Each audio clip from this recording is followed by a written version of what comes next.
If we are going to hand over the direction of nature to nature, which is what it comes to, it's absolutely necessary that we let go of ourselves, and it can't be done. Not by anything that we call doing it, acting, willing, or even just accepting things. You can't do it. Why?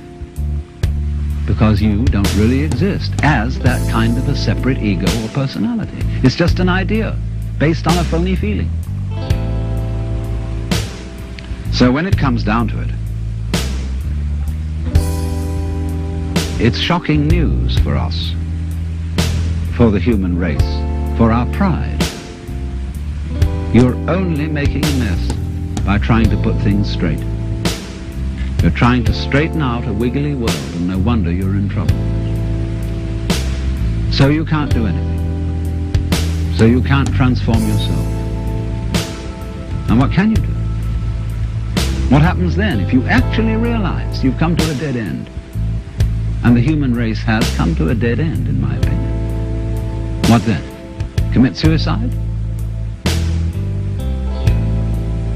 Or is there something else? What happens when you just wait? There's nothing you can do. You watch. And all you see is what goes on that is happening of itself. You're breathing. The wind is blowing. The trees are waving. Your blood is circulating. Your nerves are tingling. It's all going on of itself. But you know that's you. That's the real you. The you that goes on of itself. It's not the symbol. It's not the person. It's you that's happening, as when you breathe. Yes, you can get the feeling that I am breathing by shoving your breath, but your breath goes on day in and day out without your doing anything about it or even thinking of it. The same way your brain is functioning without your forcing it. So when you come to a dead end, and we are individually and socially now in 1971 at a dead end, this is the moment of which it is said man's extremity is God's opportunity. Because we have to stop.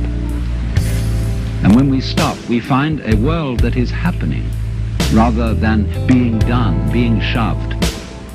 And that happening, as distinct from doing, is our fundamental self. And our fundamental self is not something just inside the skin. It's everything around us with which we connect. When you look out of your eyes at nature happening out there, you're looking at you.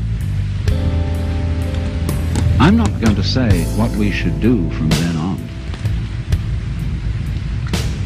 but simply that before we think of doing anything in this critical situation, we realize the completely illusory nature of the beings that we think we are, and get back again to the beings that we really are, which includes all this outside world, no longer left outside.